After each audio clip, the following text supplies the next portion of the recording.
우리의 기도를 들으사 우리를 가장 안전한 곳으로 인도해 주시는 분이심을 믿습니다. 오늘 일부 예배 드리러 오신 모든 성도님들의 하시는 일과 사업과 그 가정 위에 놀라운 하나님의 은혜가 임하기를 주님의 이름으로 소망합니다. 시골 어느 목사님이 길을 걸어가는데 여러 마리 돼지가 마치 양이 목자를 따라가듯이 졸졸 따라가는 모습을 보았습니다. 하도 신기해서 목사님이 그 길을 따라가 보았습니다. 그런데 이 양이 가는 곳은 이 돼지가 가는 곳은 다름 아닌 도살장이었습니다. 그래서 이 도살장으로 돼지를 인도하는데도 불구하고 이 돼지는 아무것도 모르고 계속해서 이 인도자를 따라가는 것이었습니다. 그래서 목사님이 하도 신기해서 그 사람에게 물어보았습니다. 어떻게 이곳까지 능수능란하게 이 돼지를 인도하였소? 이 목사님의 질문에 이 사람은 이렇게 대답합니다. 한 가지 비법이 있지요. 그 비법은 바로 완두콩입니다 하면서 완두콩을 보여주었어요. 그러면서 이 돼지가 가는 길에 완두콩을 조금씩 떨어뜨리면 이 돼지는 앞을 보지 않고 계속 완두콩을 쳐다보고 가다가 마침내 도살장으로 들어갑니다. 이렇게 이야기합니다. 이 사람은 정확하게 돼지의 특성을 파악하고 있었습니다. 돼지가 좋아하는 것이 무엇인지 잘 알고 있었습니다. 이 돼지는 이 사람의 계획에 말려들었던 것이죠. 사탄 마귀가 우리를 유혹할 때도 이와 같습니다. 사탄은 쾌락의 콩, 여러 가지 유혹의 콩, 욕망의 콩, 죄의 콩들을 우리 앞에 흘려놓습니다. 그래서 우리가 아무것도 모르고 그것을 분별하지 않고 먹으며 따라갈 때 우리의 영혼의 도살장인 지옥, 우리는 그곳으로 끌려가게 됩니다. 오늘 본문은 사탄 마귀가 예수님에게 유혹을 하는데 예수님께서 그 유혹을 이기신 그런 말씀입니다. 예수님께서 시험을 이기신 이유는 사단의 그 말보다 하나님의 말씀에 집중했기 때문입니다. 예수님이 이 사단을 이기신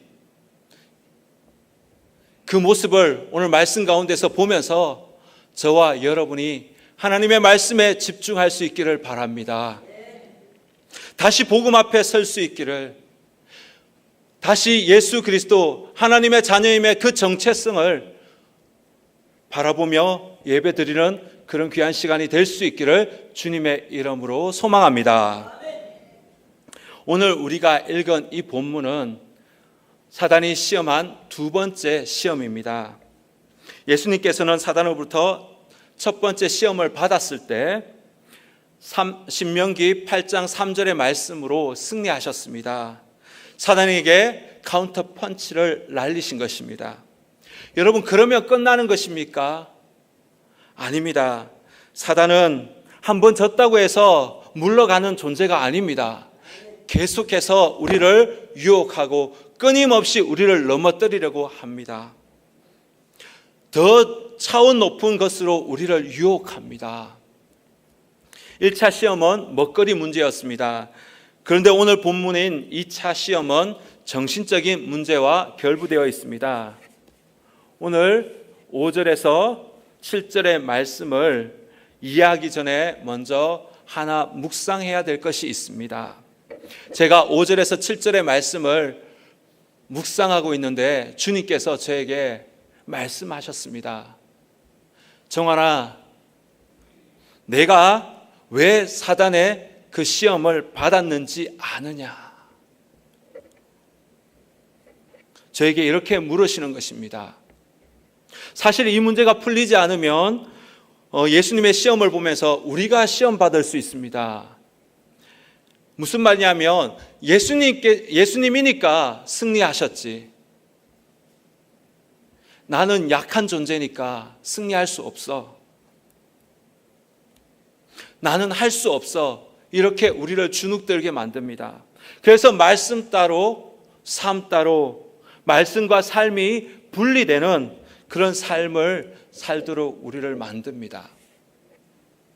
왜 예수님께서 사단의 시험을 받으셨을까요? 도대체 예수님께서 무슨 잘못을 했길래, 무슨 연약함이 있었길래 예수님께서 이 사단의 시험을 받으신 것일까요? 주님께서 3장의 말씀을 통해서 저에게 사단의 시험을 받으신 이유를 말씀해 주십니다. 3장 13절 이하의 말씀을 보면 예수님께서 세례받는 장면이 나옵니다. 우리가 다 아는 것처럼 예수님의 그 세례 받으심은 우리와 같이 우리의 죄를 다 씻음 받기 위해서, 우리 인간의 죄를, 자신의 죄를 씻어내는 그런 세례가 아닙니다. 예수님의 세례는 자신의 죄를 씻어내기 위한 세례가 아닙니다.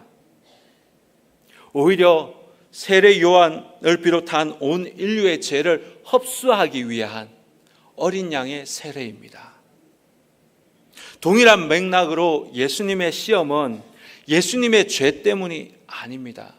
예수님께서 연약했기 때문에 시험 받으신 것이 아니라 우리의 연약함, 우리의 죄를 다 감당하시기 위해서 사단의 시험을 받으신 것입니다.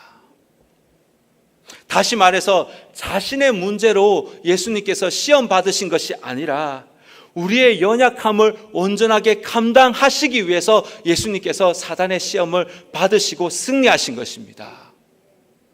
히브리서 2장 18절은 이렇게 말합니다. 그가 시험을 받아 고난을 당하셨은즉 시험 받는 자들을 능히 도울 수 있느니라. 아멘이십니까? 우리 주님은 우리의 고난을 담당하시기 위해서 광야로 당당하게 걸어가신 것입니다. 사랑하는 성도 여러분, 눈물의 골짜기를 통과한 사람만이 그 사람의 눈에서 흐르는 그 눈물을 닦아줄 수 있습니다.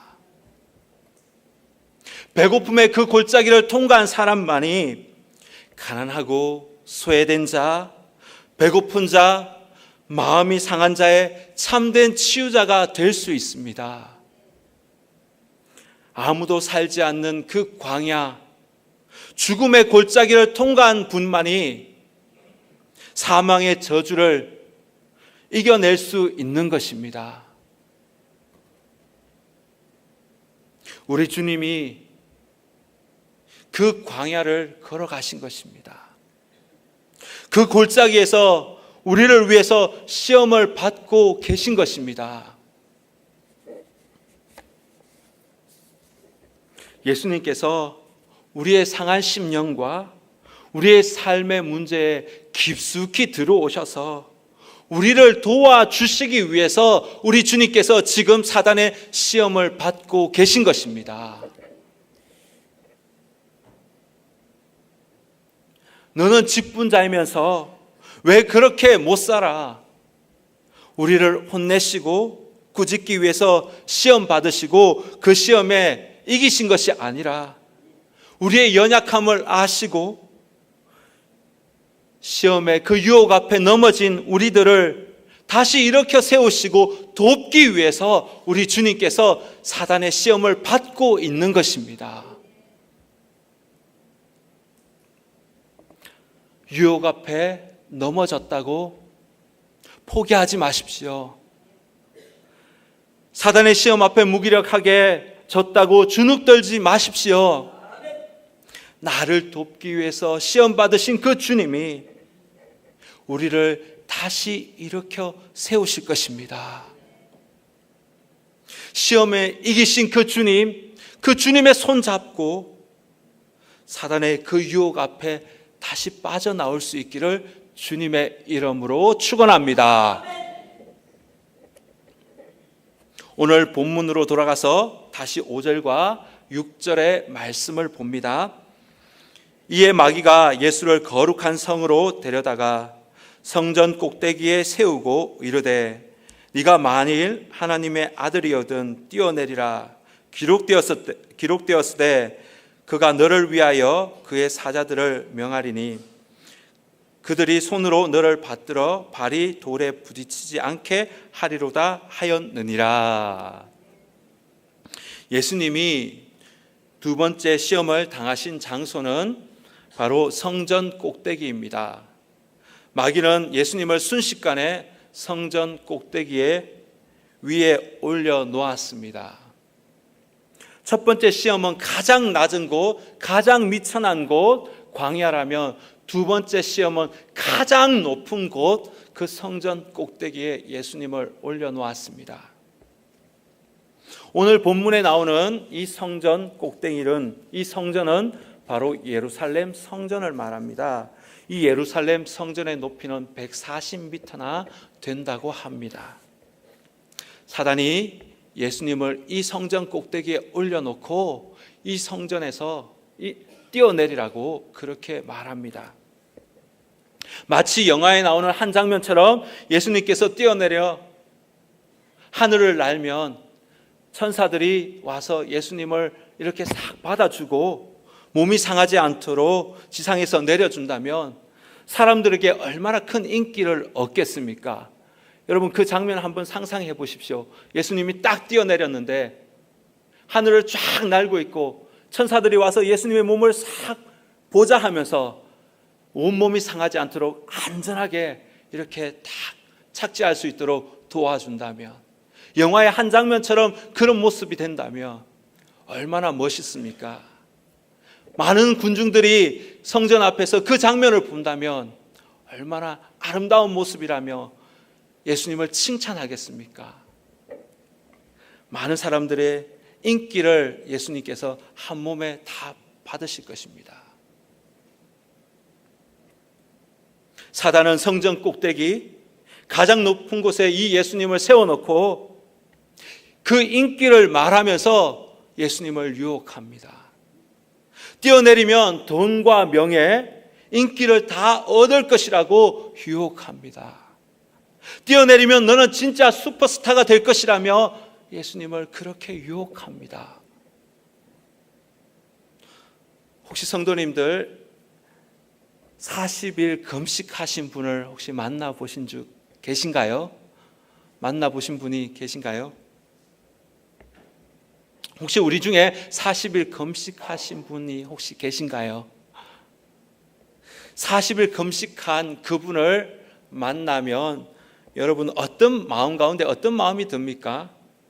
그분이 정말 낮아지고 겸손하셔서 예수님의 성품을 닮아 낮은 곳으로 가기를 여러분 원하십니까? 아니면 남들이 하지 못한 것을 했으니 그분 영성이 있을 터이고 그래서 더 대단한 일을 하기를 여러분 기대하십니까? 대부분 사람들은 후자 쪽을 선택합니다. 많은 사람들은 40일 금식한 분, 그분을 향해서 영성이 깨어있다고 말하면서 그분을 찾아갈 것이고 그분에게 기도 제목을 말할 것이고 그분에게 상담을 요청할 것이고, 여러분 예수님께서 오병이의 기적을 일으켰을 때 많은 사람들이 예수님을 임금을 세우려고 했습니다. 예수님이 임금이 되면 더 많은 일을 할 것이라며 기대를 하고 예수님을 왕으로 세우려고 했습니다. 일반 사람들이 하지 못한 것을 하는 사람들을 보면 특별히 종교적으로 어떤 인간의 한계를 뛰어넘어 어떤 일을 했다면 그 사람에 대해서 존경의 눈빛을 뛰어넘어서 그 사람을 신봉하게 됩니다. 바로 이것이 죄악된 인간의 본성입니다. 그 사람과 더 함께 있고 싶어 합니다. 예수님과 함께 있기보다는 그 사람과 더 함께 있고 싶어 합니다. 그 사람을 더 선호합니다. 하나님의 말씀보다 그 사람의 말을 더 신뢰합니다. 사단이 이 죄성 있는 인간의 생각을 이용하여서 지금 예수님에게 접근한 것입니다. 하나님보다 더 높아지고자 하는 인간의 욕망을 이용해서 지금 사단이 예수님에게 접근한 것입니다. 성도 여러분, 기독교의 영성은 40일 금식했다고 높은 자리로 올라가는 것이 아닙니다. 기독교의 영성은 40일 금식한 분이 오히려 미천한 그 십자가의 자리로 가는 것이 기독교의 영성입니다. 40일 금식하신 그 예수님께서 하루도 금식하지 못하는 베드로의 발을 씻겨주는 것이 바로 기독교의 영성입니다. 사람들은 자꾸 높은 곳으로 올라가기를 원합니다. 정상을 차지하기 위해서 인격도 양심도 신앙도 버리면서 올라가라고 그렇게 유혹합니다. 욕심이 잉태한 즉 죄를 낳습니다. 우리 주님은 이런 우리들에게 누가복음 14장 8절에서 10절의 말씀으로 낮은 곳으로 가서 앉으라 라고 우리에게 가르칩니다. 11절에 보면 누가복음 14장 11절의 말씀에 보면 무릇 자기를 높이는 자는 낮아지고 마귀는 높은 곳으로 우리를 인도합니다. 세상 사람들도 높은 곳을 좋아하지요. 신할 평지에 왜 바벨탑이 생겼습니까? 높은 곳을 좋아하는 그 인간의 마음에서 비롯된 것입니다. 높아져서 하나님과 같이 되고 싶어하는 그 인간의 욕망, 탐욕에서 비롯된 것입니다. 예수님도 능력이 많은 분이지만 여러분, 사단도 능력이 많습니다. 물질이며 명예며 여러 가지 능력을 주면서 우리에게 높아지기를 유혹합니다. 우리를 높은 곳으로 유인합니다.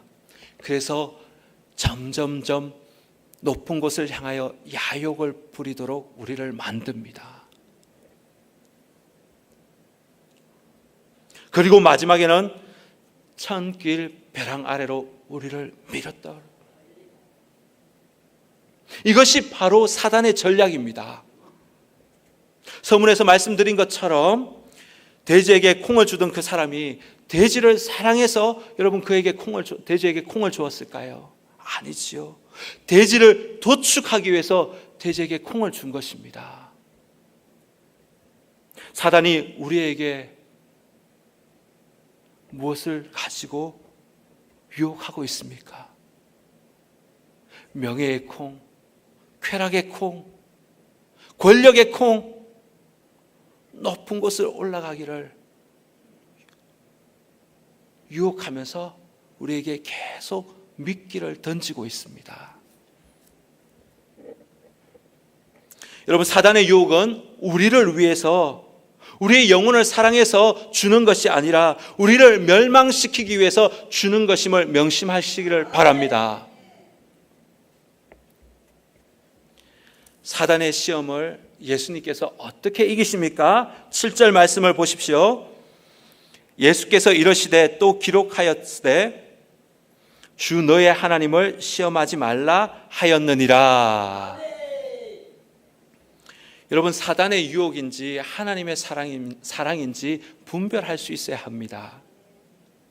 성령 충만했던 예수님께서는 이 사단의 유혹을 말씀으로 이기셨습니다. 이 7절 말씀은 신명기 6장 16절에 기록된 하나님의 말씀입니다.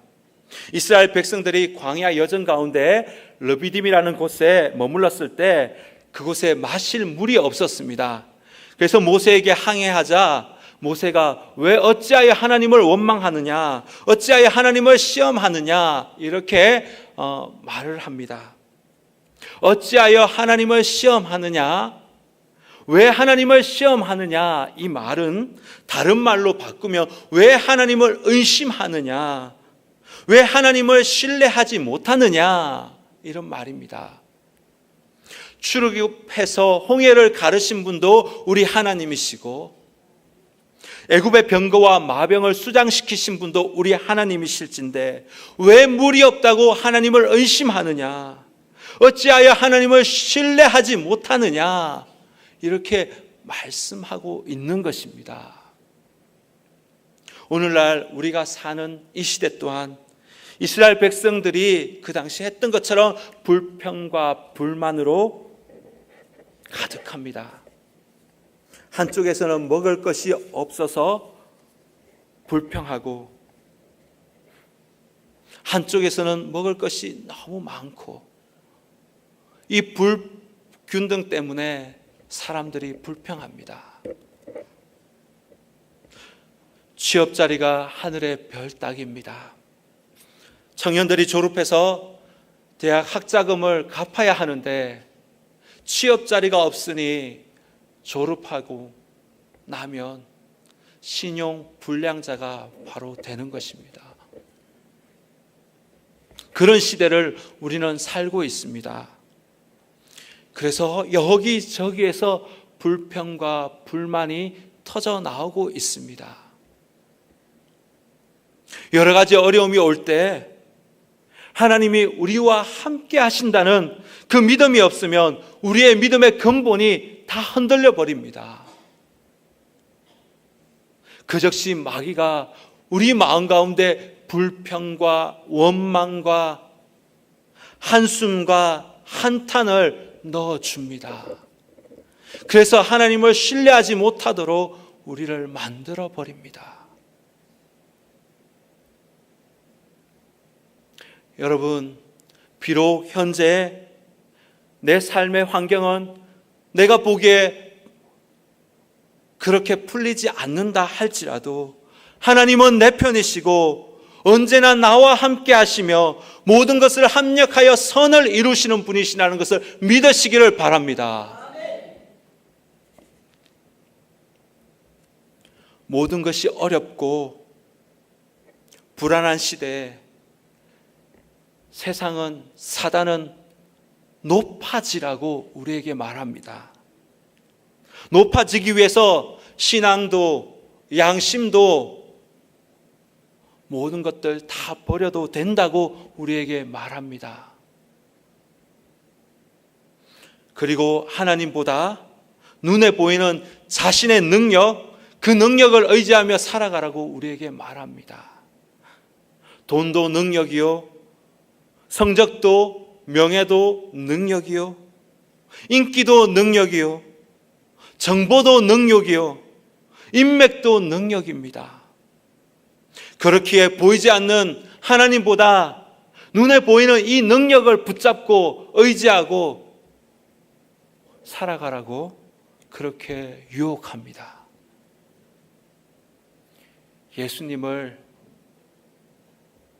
이러한 능력을 보여주면서, 예수님에게 능력을 보여주면서, 예수님에게 인기를 보여주면서 사단이 예수님을 유혹했던 것처럼 우리에게 인기를 보여주고 높아지는 것을 보여주면서 우리에게 계속 높아지라고 우리를 유혹하고 있습니다. 이런 시대에 살아가고 있는 하나님의 자녀된 우리에게 하나님은 나를 시험하지 말라,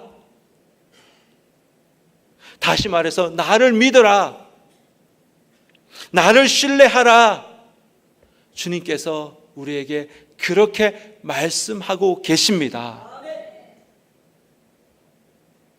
우리의 영적인 눈이 열려서 하나님을 향한 신뢰와 믿음이 회복될 수 있기를 주님의 이름으로 소망합니다. 사단이 우리의 마음을 흔들어 환경을 통해서 의심하게 할 때 여러분 뒤로 물러서지 말고 주님을 의지하며 승리하시기 바랍니다. 넘어졌다면 다시 일어서면 됩니다. 주님은 우리의 연약함을 다 아시는 분이시고 우리를 향하여 중보하시고 우리의 손을 잡고 일으켜 세우시는 분이 우리 하나님이십니다. 여러분, 예수님을 믿으면 모든 시험에서 면제되는 것이 아닙니다. 우리도 예수님처럼 사단의 그 시험을 받을 수 있습니다. 사단은 높아지기 위해서 신앙도 양심도 다 버리며 살아가라고 우리에게 말합니다. 우리는 보이지 않는 하나님보다 보이는 돈이, 학력이, 인맥이 진정한 능력이라고 그런 유혹을 받으며 살아가고 있습니다.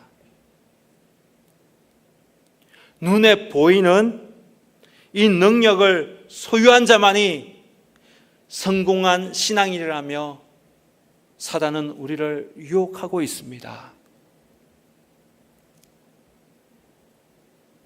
이런 사단의 시험 앞에 하나님은, 우리 주님은 끝까지 하나님을 신뢰하라.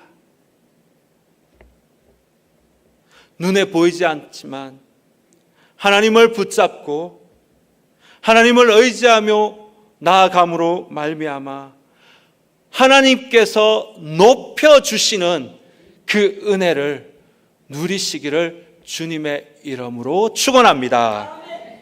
기도하겠습니다.